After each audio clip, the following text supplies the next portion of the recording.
Welcome to JEE Decodex YouTube channel. चलो यार, physics के क्वेश्चन सॉल्विंग की सीरीज में आगे बढ़ते हैं। आज का हमारा पहला सवाल है, आपकी क्वेश्चन आपकी स्क्रीन पर आ रहा होगा। ये वेव मोशन का क्वेश्चन है। ये काफ़ी नेग्लेक्टेड सा टॉपिक रहता है क्योंकि 11th का लास्ट टॉपिक है ना ये, तो कभी कभार बच्चे इसको छोड़ के चले जाते हैं। ये वाला वैसे टॉपिक थोड़ा टिपिकल भी है, इसमें फॉर्मूलाज बहुत ज़्यादा है, बट आज जो हम ये वाला क्वेश्चन सॉल्व करेंगे ना, इसमें फॉर्मूला से हो सकता है कि ये 1 मिनट के अंदर सॉल्व हो जाए। बट अगर फॉर्मूला याद नहीं आया ना, फिर तुम इसे कर ही नहीं पाओगे। तो मैं इसका थोड़ा बेसिक भी बताऊंगा कि किस तरीके से थोड़ा फॉर्मूला आता है।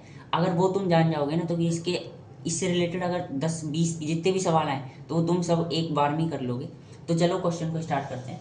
हमें यहाँ पर दो ऑर्गन पाइप्स गिवन है, एक है क्लोज ऑर्गन पाइप और एक है ओपन ऑर्गन पाइप। तो क्लोज ऑर्गन पाइप जो होता है वो इस तरीके का होता है, दैट इज इसका एक एंड ओपन रहेगा, और ओपन ऑर्गन पाइप में हमेशा दोनों एंड ओपन रहेंगे। ये हमारे पास हो गया ओपन ऑर्गन पाइप और क्लोज ऑर्गन पाइप। क्वेश्चन में हमें गिवन है कि इन दोनों की जो बल्क मॉड्यूलस है वो सेम है। अभी लिख लो बल्क मॉड्यूलस, आगे काम आएगा। इसे मैं बीटा या बी से रिप्रेजेंट कर रहा हूँ। ये इनका बल्क मॉड्यूलस है। इनकी डेंसिटी रो 1 है, एक की रो 2 है। ठीक है। अब हमें क्वेश्चन में गिवन है कि इन एक जो क्लोज्ड ट्यूब है, इसे मैं बोल रहा हूँ क्लोज्ड और इसे मैं बोल रहा हूँ ओपन। ऑब्वियस बात ये है भी। तो क्लोज्ड में हमारे पास जो लेंथ है ट्यूब की वो दे रखी है 10 सेंटीमीटर, बट मैंने कहा अभी इसको यूज़ नहीं करेंगे, हम एल सी लिखेंगे जब भी हम लेंथ ऑफ क्लोज ट्यूब की बात करेंगे। और मैं एल ओ लिखूंगा अगर मैं लेंथ ऑफ ओपन ट्यूब की बात करता हूँ। तो रोमन रोटी ये सब गिवन है। हमें कहा गया है कि जो इसके 9th हार्मोनिक है, इसका जो हमारे पास 9th हार्मोनिक है वो आइडेंटिकल है इसके 4th हार्मोनिक के।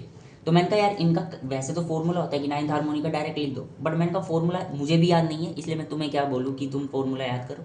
तो मैंने कहा एक सबसे पहले क्या होता है, सबसे पहले हम fundamental frequency, that is initially इसकी लेंथ अगर एल है तो इसकी जो फंडामेंटल फ्रीक्वेंसी का डायग्राम होता है वो होता है ये एक हमारे पास वेव है, इसकी लेंथ हम कहेंगे। तो ये देखो यार, ये वेव है, ये है एंटी नोड, सॉरी ये है नोड, ये है एंटी नोड, और एंटी नोड और नोड के बीच की डिस्टेंस जो होती है दैट इज λ/4, और वो length of the close tube के बराबर है। सिमिलरली अब यहाँ पर हमें फ्रीक्वेंसी खेलना है, तो हम यहाँ पर कहेंगे कि जो हमारा स्पीड होता है that is v is equal to lambda into mu होता है। ठीक है। इसके बाद अगर हम बात करें तो लैम्डा की वैल्यू v के टर्म में लिखेंगे, तो यहाँ पर हम कहेंगे कि जो स्पीड है वो हो जाएगी lambda that is 4 LC into mu. अब यहाँ पर फ्रीक्वेंसी जो है इसे मैं एफ नोट बोल रहा हूँ क्योंकि ये फंडामेंटल फ्रीक्वेंसी है, वो हो जाएगी V/4 LC। तो ये है हमारी फंडामेंटल फ्रीक्वेंसी। तो मैंने कहा हमें तो फंडामेंटल फ्रीक्वेंसी जाननी ही नहीं थी, हमें तो 9th हार्मोनिक जानना था। तो इसका हम अगली फ्रीक्वेंसी बनाते हैं, अगला इसका डायग्राम फॉर्म करते हैं। तो जो अगला हमारा बनेगा दैट इज दिस, जहाँ पर हमारे पास एक नोड एक्स्ट्रा आ जाएगा। अब हम यहाँ पर कहें लेंथ ऑफ द ट्यूब, तो अब भी LC है, बट लैम्डा के टर्म्स में देखो यार, ये लैम्डा के टर्म्स में जो है वो 3λ/4 है। कैसे हो गया भाई 3λ/4? तो देखो यार, इन दोनों के बीच की डिस्टेंस है λ/2 और इन दोनों के बीच की डिस्टेंस है λ/4। तो टोटल अगर आप करोगे तो ये हो जाएगा 3λ/4। अब यहाँ पर हम इस सेम फॉर्मूला लगाएंगे, तो हम यहाँ पर कहेंगे जो फ्रीक्वेंसी इसकी F1 हो जाएगी वो हो जाएगी हमारे पास 3V/4 LC। अब यहाँ पर मैं कह रहा हूँ कि अब इसको फंडामेंटल फ्रीक्वेंसी से कंपेयर करो। ये जो 3 है, ये बता रहा है कि ये हमारा 3rd हार्मोनिक है। क्लोज्ड की बात कर रहा हूँ, ओपन पे तो मैं अभी आया नहीं हूँ। ये हमारा 3rd हार्मोनिक है। ठीक है। अब मैं कहूँ सिमिलरली अगर मुझे हमें 9th हार्मोनिक बताना है, तो मैंने कहा इसका एक और अगले स्टेप पे चलते हैं। अगले एक स्टेप पे मतलब इसका एक और बनाते हैं, या फिर आप कह सकते हो 1 3 5 7 9। तो जो 9th हार्मोनिक होगा उसमें यहाँ पर 9 आएगा, तो हम कहेंगे कि जो फंडामेंटल फ्रीक्वेंसी हो जाएगी उसकी corresponding that is 9V/4 LC। तो ये हमारा क्या हो जाएगा 9th हार्मोनिक। तो हमने ये फॉर्मूला निकाल लिया। वैसे तो इसका एन के टर्म्स में फॉर्मूला होता है, एन की वैल्यू डालोगे तो आंसर आ जाता है, बट मैंने कहा कि चलो हमने एक निकाल लिया। ये तो हो गया क्लोज्ड। अभी यहाँ तक सिमिलरली हम ओपन के लिए करते हैं। तो ओपन के लिए भी वैसे तो फॉर्मूला होता है, बट मैंने कहा फॉर्मूला हमें याद नहीं करना, इसकी फंडामेंटल फ्रीक्वेंसी बनाते हैं। तो ये ओपन ऑर्गन पाइप है, इसकी जो फंडामेंटल फ्रीक्वेंसी है वो ये हो गई। अब यहाँ पर बात करें, इसकी लेंथ को मैं LO कह रहा हूँ, इसे लैम्डा की टर्म्स में लिखो, तो लैम्डा की टर्म्स में ये आएगा हमारा λ/2। सिमिलरली अगर इसकी ये फंडामेंटल है तो फंडामेंटल फ्रीक्वेंसी जो इसकी हो गई दैट इज V/2L। नॉट। मैं डायरेक्ट लिख रहा हूँ, बेसिकली ये वाला फॉर्मूला तो यूनिवर्सल है, सबको पता होता है, इसलिए मैंने यहाँ पर लिख दिया। ये हल्की सी मैनिपुलेशन है, तुम कर सकते हो। इसके बाद ये हो गई हमारी फंडामेंटल। इसके बाद इसका अगला हम बनाते हैं, इसका अगला किस तरीके से रिप्रेजेंटेशन होगा, तो वो होगा ये रिप्रेजेंटेशन है। अब इसको भी हम रिप्रेजेंट करेंगे, तो ये L naught is equal to lambda के टर्म्स में। तो देखो यार, ये पूरी वेव ही तो है, तो वेव है तो ये हम कहेंगे ये लैम्डा है। तो यहाँ पर हम कहेंगे कि जो F1 इसका होगा that is V upon L note. मैंने कहा अब फंडामेंटल को इससे कंपेयर करो, मैंने कहा कंपेयर करने के लिए देखो यार, इनका डिनोमिनेटर सेम कर दो। तो इसको 2 से करेंगे तो इसको 2 से करना पड़ेगा। तो देखो यार, यहाँ पर था ये 1 था तो फंडामेंटल थी ये 1 था, अब यहाँ पर 2 है, 2 का मतलब है ये सेकंड हार्मोनिक है। अब सिमिलरली मैं कहूँ कि अगर मुझे फोर्थ हार्मोनिक चाहिए, तो सेम पैशन में मैं कहूँगा फोर्थ हार्मोनिक होगा 2L नॉट सब में कांस्टेंट रखना है, तभी हम कंपेयर कर पाएंगे। इसलिए हमने देखो यहाँ पर 2 नहीं था तभी हम 2 लाए। अब यहाँ 2 है, इसका मतलब ये सेकंड हार्मोनिक है, तो फोर्थ हार्मोनिक के लिए 4 भी हो गया। तो हमें ये कहा गया था क्वेश्चन में कि जो 9th हार्मोनिक है क्लोज्ड ट्यूब का, वो इक्वल है ओपन ट्यूब के फोर्थ हार्मोनिक के। तो ये दोनों फ्रीक्वेंसी हमारे पास क्या है, फ्रीक्वेंसी ये सेम है। तो हम यहाँ पर कहेंगे ऑब्वियस सी बात है, यहाँ पर दोनों की जो स्पीड है वो इक्वल नहीं है, दोनों की स्पीड इक्वल नहीं है, क्योंकि इनके जो हमारे पास जो डिफरेंट डेंसिटीज़ है, इसलिए इनके स्पीड हमारे पास इक्वल नहीं है। तो मैं इसे VC मान लेता हूँ, that is speed of closed tube वाले की, और इसे मैं V नॉट मान लेता हूँ ओपन ट्यूब। अब ये दोनों सेम है, तो हम यहाँ पर कहेंगे कि जो 9VC अपॉन 4LC है is equal to 4V naught upon 2L naught है। अब कौन कौन सी चीज़ कट रही है, तो देखो यार, कट अभी कुछ नहीं रहा, 2 से 2 जा रहा है बस। ये हो जाएगा 9/8 VC upon V naught is equal to LC upon L naught. हल्की सी फॉर्मेटिंग कर दी है, न्यूमरेटर डिनोमिनेटर वो कर दिया। अब जो हमारे पास वेलोसिटी का फॉर्मूला होता है, जो कि बल्क मॉड्यूलस और डेंसिटी हमारी जो है उन पे रिलेटेड होता है, तो वो होता है स्पीड जो होती है वो होती है B, that is bulk modulus divided by density. तो अगर मैं VC की बात करता हूँ, तो क्वेश्चन में गिवन है कि इन दोनों का बल्क मॉड्यूलस क्या है, दोनों का सेम है। तो हम यहाँ पर कहेंगे 9/8 VC, बल्क मॉड्यूलस इसका B है, और इसकी हम डेंसिटी को हमने ρ1 बोला है, मल्टीप्लाई बाय, अब रिवर्स हो जाएगा ये, तो इसकी जो डेंसिटी है वो ρ2 है, और इसका बल्क मॉड्यूलस B ही है। LC क्या है, लेंथ ऑफ क्लोज पाइप जो हमें 10 सेंटीमीटर है, और लेंथ ऑफ ओपन पाइप जो हमें निकालनी है वो हो गया L नॉट। अब देखो यार, B से B गया सेम थे, 9/8 अंडर रूट में ρ2 by ρ1 is equal to 10 centimetre divided by L naught.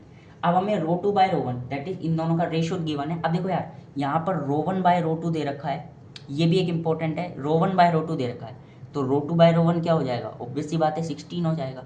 तो हम यहाँ पर कहेंगे 9/8 √16 is equal to 10 centimetre divided by L naught. अब सिर्फ एक वेरिएबल है, तो ये यहाँ पर मैं इसको कर देता हूँ 9/8 √16 is 4 is equal to 10 centimetre divided by L naught. तो 4 से ये गया 2, तो हमारा जो L नॉट आया that is 20 centimetre divided bye 9, that is 20/9 centimetre, जो कि हमारा ऑप्शन नंबर D या 4 है। होप सो आपको ये आज का पहला क्वेश्चन समझ आया होगा। चलो यार, आज की वीडियो के सेकंड क्वेश्चन पे बढ़ते हैं। ये प्रोजेक्टाइल का क्वेश्चन है, और प्रोजेक्टाइल में भी ये ग्राउंड टू ग्राउंड प्रोजेक्टाइल का क्वेश्चन है। क्वेश्चन आपकी स्क्रीन पे आ रहा होगा, मैं पढ़ देता हूँ। A particle is projected at an angle of 30 degree from horizontal at a speed of 60 metre per second. तो जो गिवन है हम उसको लिख लेते हैं कि हमारे पास ये ग्राउंड है, यहाँ से एक पार्टिकल जो कि 30 डिग्री हॉरिजॉन्टल से है, तो ये हॉरिजॉन्टल से 30 डिग्री, उसको 60 मीटर पर सेकेंड से हमने प्रोजेक्ट किया है, और ऑब्वियस बात है ये प्रोजेक्टाइल मोशन करेगा। अब ये पूछ रहा है कि height traversed by the particle in first second is h not, that is जैसे हमने प्रोजेक्ट किया उसके 1 सेकंड में उसने कितनी हाइट अचीव की, उसे वो रिप्रेजेंट कर रहा है h नॉट से।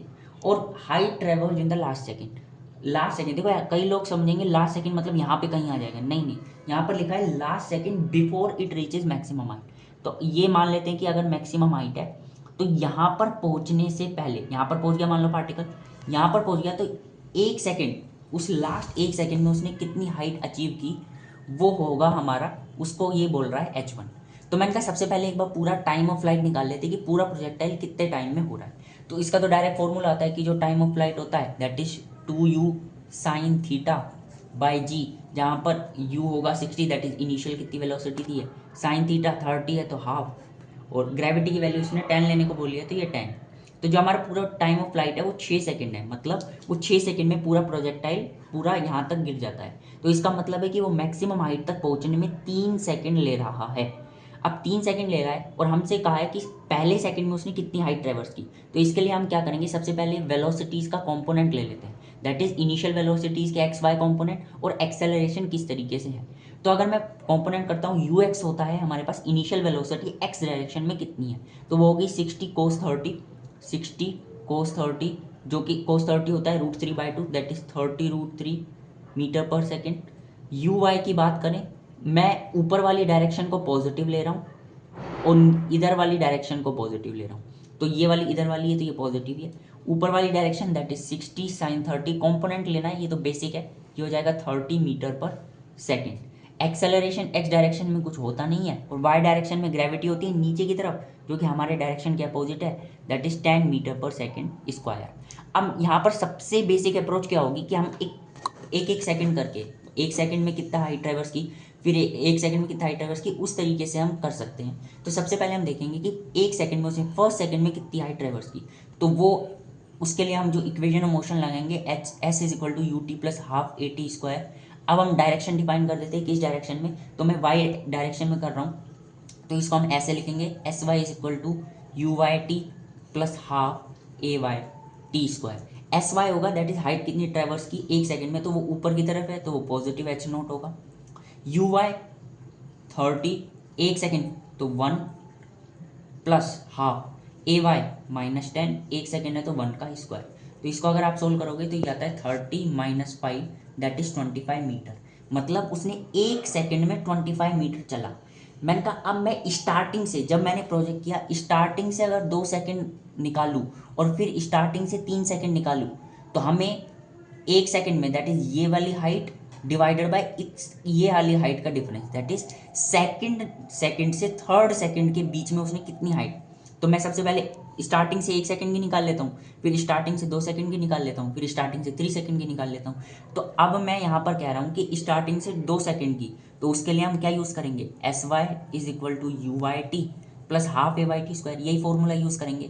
तो एस वाई 2 सेकंड में तो मैं उसे H2 बोल देता हूँ, यू वाई दैट इज हमारा 30 है, 2 सेकेंड है 2 प्लस हाफ ए वाई होगा -10 और टी होगा हमारा 2 का स्क्वायर। इसको सॉल्व करेंगे तो 60 - 5 × 4, तो ये हमारा आ रहा है, ये हमारा आ रहा है 5 × 4 ये आ जाएगा हमारा 40 मीटर। मतलब इसने स्टार्टिंग से 2 सेकंड में 40 मीटर चला। सिमिलरली स्टार्टिंग से 3 सेकंड के लिए सेम फॉर्मूला, उसके लिए मैं S3 बोल देता हूँ उसे, that is 30 × time 3 second plus half gravity -10 time जो होगा दैट इज 3 का होल स्क्वायर, तो 390 -5 × 9 दैट इज 45 मीटर। तो इसका मतलब इसने स्टार्टिंग से 3 सेकंड में 45 मीटर है, स्टार्टिंग से 2 सेकंड में इसने 40 मीटर और स्टार्टिंग के सेकंड में 25 मीटर। अब हमसे क्वेश्चन में क्या पूछा है ध्यान से, हमसे पूछा है कि फर्स्ट सेकंड में उसने कितना, तो फर्स्ट सेकंड में उसने 25 मीटर ट्रेवल किया डिवाइडेड बाय, हमसे पूछा है उसने third that is last second में, लास्ट सेकंड जो कि हमारा थर्ड सेकंड है, मतलब उसने 2 सेकंड में 40 मीटर कर लिया था, 3 सेकंड में 45, तो सेकंड से थर्ड सेंटीमीटर के बीच में उसने कितना डिस्टेंस ट्रेवल किया, 45 - 40 इतना डिस्टेंस ट्रेवल किया, ये 5 मीटर है तो 5 मीटर। तो ये हमसे रेशो पूछा है, इसे ही उसने H0 बोला है और इसे ही उसने H1 बोला है, तो ये हमारा 5 आंसर आ जाएगा। तो क्या ये तो हुई बहुत बेसिक, बिल्कुल बेसिक अप्रोच। एक इसका एक डायरेक्ट फॉर्मूला भी होता है, डायरेक्ट फॉर्मूला क्या होता है, तो देखो अभी हमने जो क्वेश्चन जिस मेथड से सोल्व किया वो बिल्कुल बेसिक अप्रोच है, उसमें हमने इक्वेशन ऑफ मोशन का यूज़ किया, उससे हमारा हो गया। इसका एक डायरेक्ट फॉर्मूला भी होता है जो कि काफ़ी ईजी है, दैट इज काफ़ी लोगों ने सुना होगा SNH सेकेंड, वो होता है U + A/2 × 2n-1, जहाँ पर n होता है हमारा nth सेकेंड। अब देखो यार इस क्वेश्चन में हमें गिवन है कि फर्स्ट सेकंड में उसने कितना ट्रैवल किया, ऑब्वियस सी बात है हम वाई एक्सिस की बात कर रहे हैं क्योंकि हाइट का है मामला, तो हम कहेंगे कि फर्स्ट सेकंड में उसने जो किया उसे हम H0 बोल रहे हैं, तो वो होगा वाई डायरेक्शन में। अगर मैं SNH वाई की बात करता हूँ ए वाई में होगा, तो यू वाई हमारा कितना था 30 प्लस ए वाई हमारा था -10 divided by 2 multiply by first second की बात है तो n की वैल्यू क्या हो जाएगी 1, तो 2 × 1 - 1, तो वो आ रहा था 30 -5 × 1 दैट इज 25 मीटर। तो यही हमारा उस वाले मेथड से आ रहा था।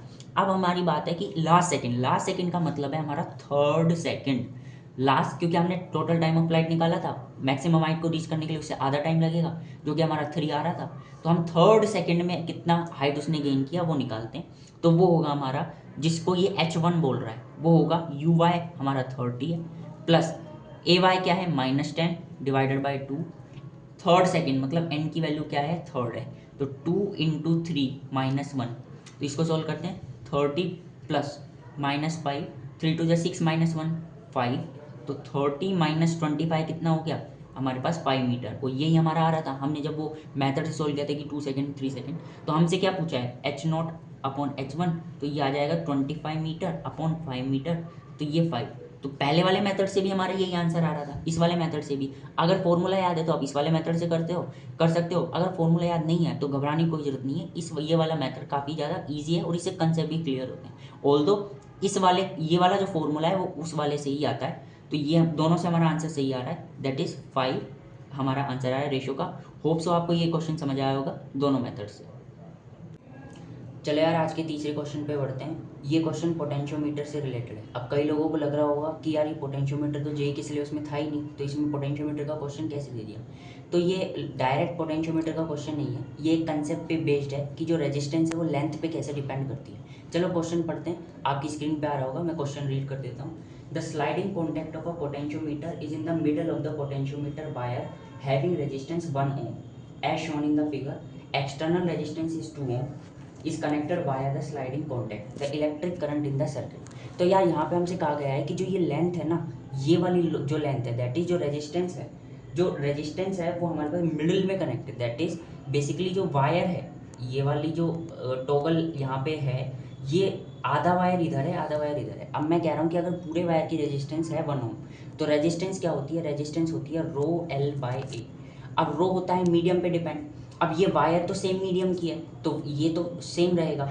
लेंथ, अब लेंथ आधी इधर है आधी इधर है, तो ये लेंथ अभी देखेंगे। और ये वायर जो है ये यूनिफॉर्म वायर है, तो एरिया भी सेम है। तो हम कहेंगे कि अगर हमारे पास लेंथ आधी हो जाती है तो हमारे पास रेजिस्टेंस आधी हो जाएगी। तो ये कंसेप्ट हम यहाँ पर यूज़ करेंगे। तो अगर ये पूरे वायर का रेजिस्टेंस 1 ohm है, तो इस सर्किट को हम इक्विवेलेंटली ऐसे बोल सकते हैं कि ये हमारे पास बैटरी 0.9 वोल्ट की है। अब अगर आधी वायर का रेजिस्टेंस कितना होगा, पूरी का 1 ohm है, तो आधी का कितना होगा 0.5 ohm। और सिमिलरली दूसरी वाली आधी का क्या होगा 0.5 ohm। और ये जो हमारे पास 2 ohm का एक्सटर्नल रजिस्टर है वो इसके बीच में कनेक्टेड है। इसका मतलब ये इस तरीके से कनेक्टेड है। और हमें इस सर्किट में करंट पूछा है। मैंने कहा ये तो इक्विवेलेंट रेजिस्टेंस का एक बेसिक सा ही है। तो ये दोनों क्या है हमारे पास, ये दोनों है पैरेलल में और ये करस्पॉन्डिंगली सीरीज में। तो जो आर इक्विवेलेंट होगा वो होगा 0.5 multiply by 2 divided by 2 plus 0.5, ये इन दोनों का पैरेलल, प्लस 0.5 सीरीज। मैंने डायरेक्ट कर दिया है और ये इतना कोई टफ भी नहीं है। तो यहाँ पर हम इसको सॉल्व करते हैं, तो ये हो जाएगा 1 डिवाइडेड बाई 2.5 प्लस 0.5। अब यहाँ पर इसको कर देते हैं ये, और ये हो जाएगा 10। मैं फ्रैक्शंस में क्वेश्चन सॉल्व करने प्रेफर करता हूँ क्योंकि मुझे फ्रैक्शन ज़्यादा फेमिलियर लगती है। अब यहाँ पर हम कहेंगे 5 से मल्टीप्लाई डिवाइड करते हैं, तो 2/5 प्लस ये हो जाएगा 5/10।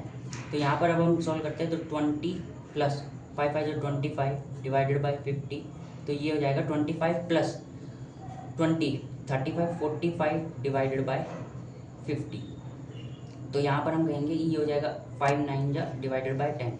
तो हमारे पास जो रेजिस्टेंस आया दैट इज़ 0.9 ओम।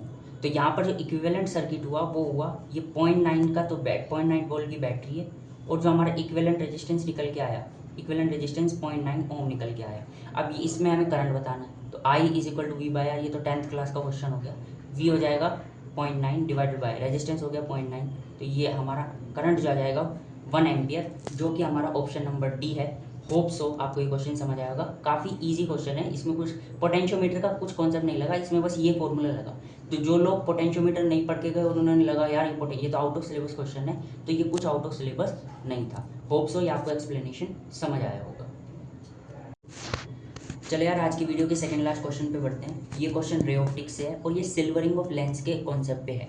अब सिल्वरिंग ऑफ लेंस का कॉन्सेप्ट में क्या है ना, अगर तुम डायरेक्ट फॉर्मूला याद रख लोगे ना कि जो एफ इक्विवेलेंट होता है सिल्वरिंग करने के बाद, जो एफ इक्विवेलेंट होता है, तो अब वो एफ इक्विवेलेंट का एक डायरेक्ट फॉर्मूला होता है। अब तुमने मान लो, मैं अभी बोल रहा हूँ कि एफ इक्विवेलेंट तुमने मानो निकाल लिया, फिर तुम्हें एनालाइज करना है कि वो एफ इक्विवेलेंट अगर नेगेटिव आया है तो इसका मतलब वो कॉनकेव मिरर की तरह बिहेव कर रहा है, और अगर हमारा एफ इक्विवेलेंट पॉजिटिव आया है तो हम वहाँ पर कहेंगे कि वो कॉन्वेक्स मिरर की तरह बिहेव कर रहा है।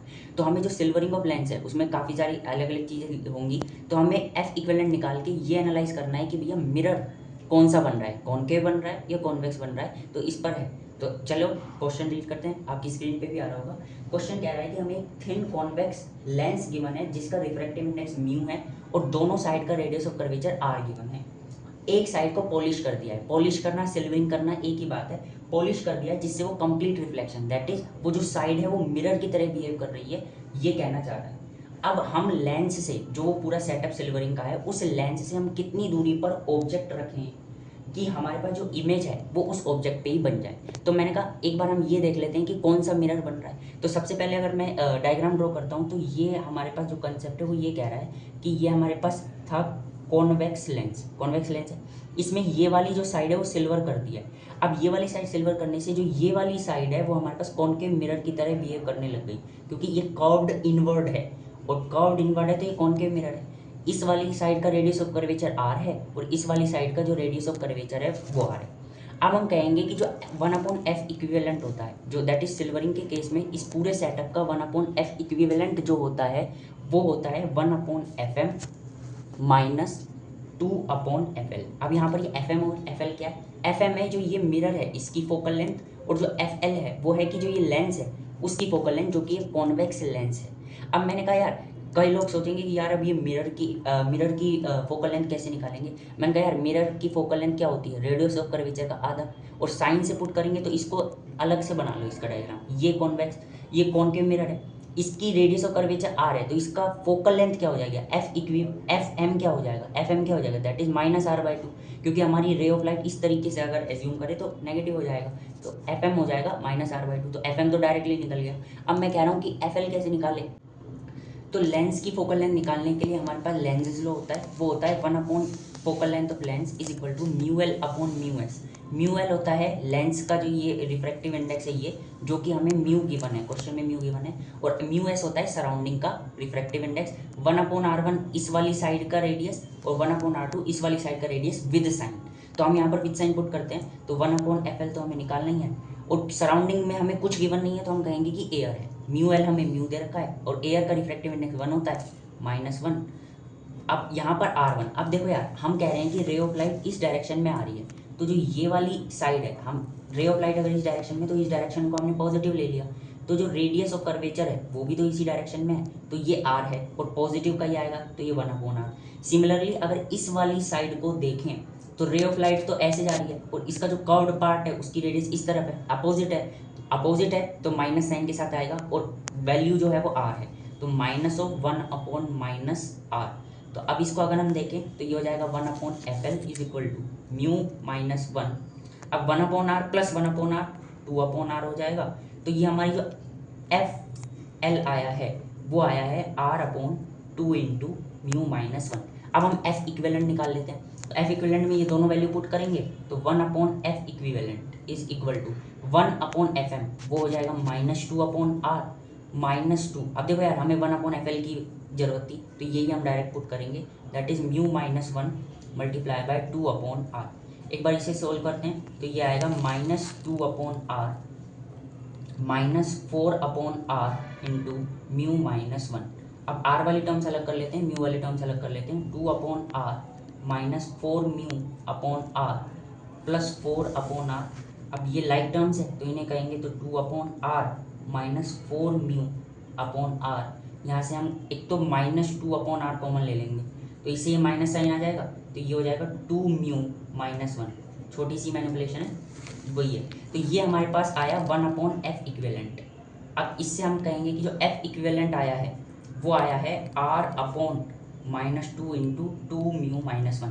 अब मैंने कहा था जब हम एफ इक्विवेलेंट निकाल लेते हैं तो उसका हम साइन जज करेंगे कि भैया उसका साइन क्या है, और उससे हम कहेंगे कि अगर साइन नेगेटिव है तो वो कॉनकेव मिरर की तरह बिहेव कर रहा है, और अगर पॉजिटिव है तो कॉन्वेक्स मिरर की तरह बिहेव कर रहा है। तो हम यहाँ पर कहेंगे कि जो आर है वो तो पॉजिटिव ही है, म्यू म्यू भी पॉजिटिव है, तो ये वाली टर्म भी हमारे पास पॉजिटिव हो गई, ये भी पॉजिटिव हो गई, और ये नेगेटिव साइन है, मतलब जो एफ इक्विवेलेंट है उसकी जो भी वैल्यू आएगी वो आएगी, बट उसकी जो साइन है वो नेगेटिव है। इसका मतलब ये कॉनकेव मिरर की तरह बिहेव कर रहा है, मतलब ये जो इक्विवेलेंट हमारे पास लेंस का जो ये सेटअप था वो ये था, जिसका फोकल लेंथ जो है वो ये है, फोकल लेंथ ये है। अब हमसे पूछा है कि ऐसा ऑब्जेक्ट को कहाँ पर रखें कि हमारे पास जो इमेज है वो ऑब्जेक्ट पे ही बने। अब ये 10वीं क्लास का सवाल हो गया, 10th क्लास का सवाल हो गया कि अगर हम ऑब्जेक्ट को रेडियस ऑफ कर्वेचर पे रखते हैं तो उसकी जो इमेज है वो रेडियस ऑफ कर्वेचर पर ही बनती है, दैट इज ऑब्जेक्ट के ऊपर ही बनती है। तो यहाँ पर जो हमारे पास हम कहेंगे कि जो ये डिस्टेंस हो गई, डिस्टेंस क्या हो गई, radius of curvature that is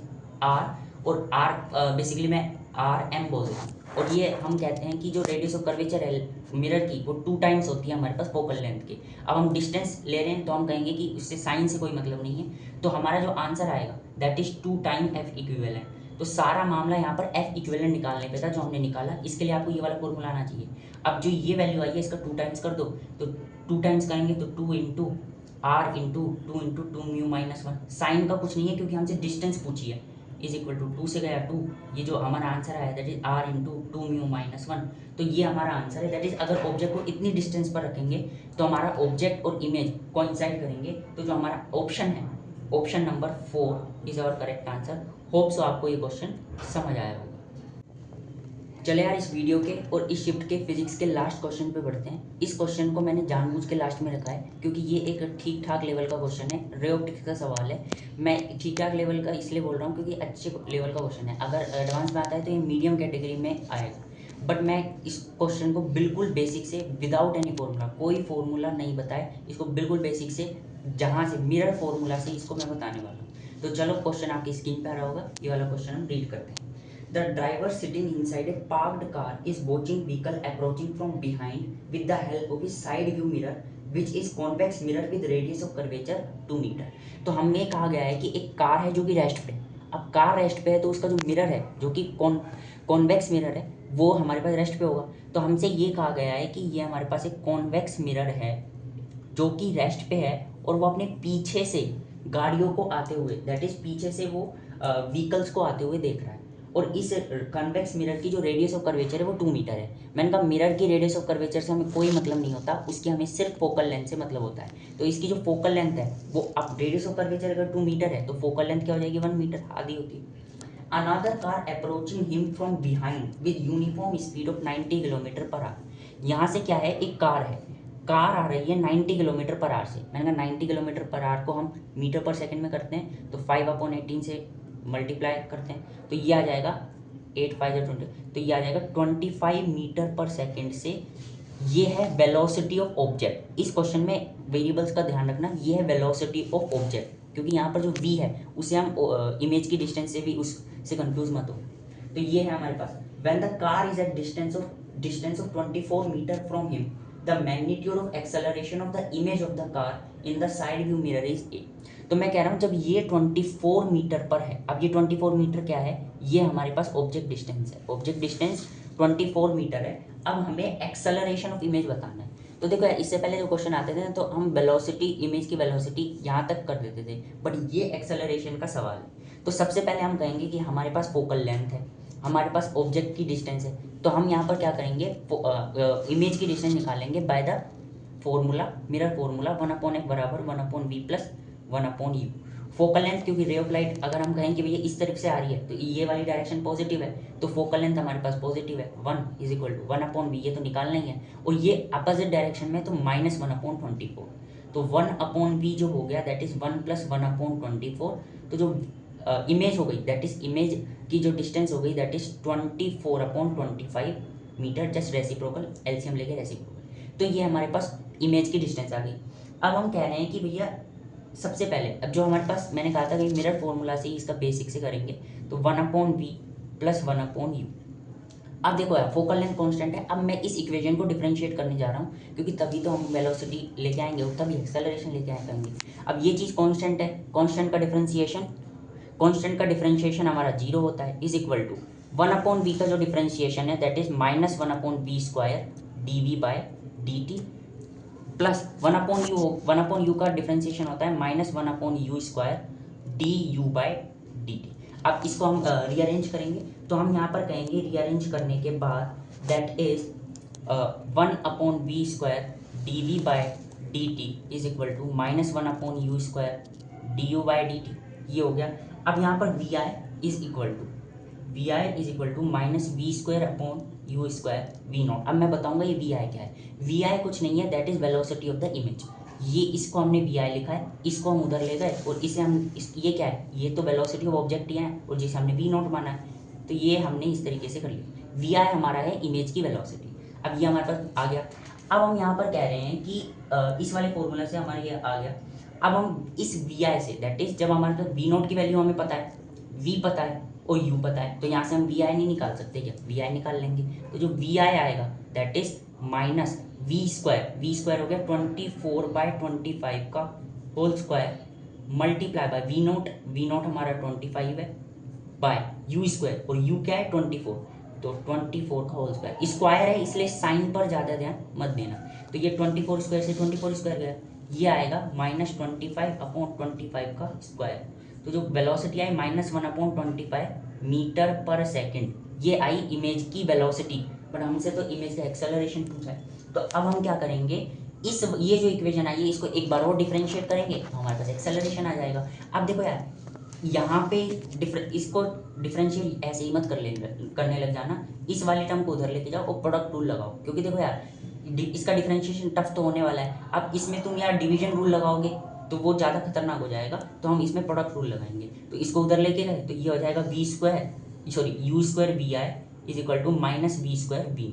अब देखो यार, हमसे कहा गया है कि जो ये ऑब्जेक्ट है दैट इज ये ऑब्जेक्ट की जो वेलोसिटी है वो यूनिफॉर्म है। इसका क्या मतलब है, इसका एक्सेलरेशन 0 है। अब पहले मैं इसको डिफरेंशिएट करता हूँ, फिर इसका बताऊंगा कि मैंने ऐसा क्यों बोला। अब इसको हम करते हैं डिफरेंशिएट, तो प्रोडक्ट रूल है, u² का हो जाएगा 2u और du/dt vi as it is plus u² as it is vi हो जाएगा dvi/dt is equal to minus as it is v² का होगा 2v dv/dt और v0 as it is plus v² हो जाएगा और v0 का हो जाएगा dv0/dt। अब यहाँ पर कौन कौन सी टर्म्स कैंसिल हो रही है। मैंने यहाँ पर कहा था कि जो ये ऑब्जेक्ट की वेलोसिटी है ये कांस्टेंट है, मतलब इसका डिफरेंशिएशन करेंगे तो 0 आएगा, और यहाँ पर इसका डिफरेंशिएशन ही हो रहा है, मतलब ये वाली टर्म 0 हो गई। अब यहाँ पर हम वैल्यू पुट करेंगे और कौन कौन सी चीज़ क्या है। अब देखो यार du/dt क्या है, du/dt ही तो हमारे पास v0 है, यहाँ पर भी हमने यही कहा था du/dt ही v0 है। तो यहाँ पर हम लिखेंगे 2u v0। अभी मैं वैल्यू पुट नहीं कर रहा क्योंकि अगर v कर दोगे तो काम खराब हो जाएगा, vi plus u² dvi/dt is equal to -2v v0 dv/dt। अब ये हमारे पास इक्वेशन है। अब dv/dt क्या है, dv/dt अभी हम देखेंगे u। अब देखो यार ये इक्वेशन आई है, इसमें साइन रख के वैल्यू पुट करना है, साइन से ही वैल्यू पुट करनी है। 2 इंटू यू की वैल्यू -24 होगी, -24 v0 हमारे पास 25 है, vi दैट इज ये रहा, vi हमारे पास क्या है -1/25, तो -1/25 हो गया प्लस u² दैट इज -24 का होल स्क्वायर। अब dvi/dt यही तो एक्सेलरेशन है और इसी की वैल्यू हमें निकालनी है, और हमें क्या रखा है कि इसकी वैल्यू a है तो a लिख देंगे is equal to -2 into v हमारे पास क्या है दैट इज इमेज डिस्टेंस, तो ये 24/25 पॉजिटिव है तो हम यहाँ पर लिखेंगे 24/25। v0 हमारे पास क्या है वो 25 है मल्टीप्लाई बाय, अब यहाँ पर हम देखेंगे कि dv/dt क्या है, और dv/dt हमारे पास क्या है दैट इज इमेज की वेलोसिटी, और इमेज की वेलोसिटी कितनी है -1/25, क्योंकि देखो dv/dt को vi लिखा था, ये dv/dt vi होगा और vi की वैल्यू क्या हो जाएगी -1/25। अब देखो यार इस पूरी इक्वेशन को देखोगे सिर्फ a वेरिएबल है और काफ़ी चीज़ें कट भी रही हैं, तो मैं यहाँ पे काट देता हूँ, अगले पेज में इसमें लिखूंगा कि बच क्या है। 25 से देखो यार 25 है, ठीक है, ये वाले 25 से ये वाले 25 गया। अब बचा क्या देखो यार, यहाँ पर ये माइनस माइनस प्लस हो गया और 2 इंटू 24 क्या हो गया 48 हो गया, ये हो गया 24 का स्क्वायर मल्टीप्लाई बाय a, और ये हो गया प्लस 48 डिवाइडेड बाय 25। तो क्या क्या बचा एक बार मैं लिख लेता हूँ, तो ये हमारी इक्वेशन आ गई। अब ये इक्वेशन को सॉल्व करना है, तो ये 48 प्लस, इसको तो मैं जल्दी सॉल्व कर सकता हूँ, 24 into 24 into A is equal to 48/25। 25 जा रहा है 2 बार, ये 25 गया और ये 2 गया। 2 plus 24a is equal to 2/25। 24a is equal to 2/25 minus 2। 24a is equal to minus 48/25। 24 2 जा, तो ये हमारे पास जो a आया दैट इज -2/25। अब कई लोग कह रहे होंगे यार ये तो ऑप्शन मैच ही नहीं कर रहा, और ये हम इंटीजर में कैसे डालेंगे। तो क्वेश्चन देखो, हमसे 100a की वैल्यू पूछी है, तो 100a क्या हो जाएगा, -2/25 इंटू 100, तो 25 4 जा -8। अब कहेंगे कि यार माइनस, अब इंटीजर टाइप पुट करना था, तो हमसे क्या पूछा है, मैग्नीट्यूड पूछा है हमारे पास एक्सेलरेशन का। तो इसका मैग्नीट्यूड पूछा है जो कि हमारा 8 मीटर पर सेकेंड स्क्वायर होगा, जो कि हमारा एक इंटीजर टाइप का क्वेश्चन था। तो ये हमारा आंसर आ गया 8 मीटर पर सेकेंड स्क्वायर। तो यार 22 जैन शिफ्ट 1 के हमारे पास फिजिक्स के सारे क्वेश्चन सॉल्व हो गए हैं। आप किसी क्वेश्चन में डाउट है तो कमेंट में रिप्लाई मैं दे दूंगा, अगर आप कमेंट करते हो कि इस चीज़ में डाउट है। होप सो आपको ये वीडियो समझ आया होगा, ये क्वेश्चन समझ आया होगा। ये एक अच्छा क्वेश्चन था, इसको मैंने प्योर बेसिक से किया है। फॉर्मूलाज भी होते हैं मैग्निफिकेशन ये सब का, बट मैंने वो नहीं किया है, बिल्कुल बेसिक से किया है, सबको समझ आने लायक क्वेश्चन। अगर आपको ये वीडियो अच्छा लगा तो इसको शेयर करें, लाइक करें, सब्सक्राइब करें। Thank you very much.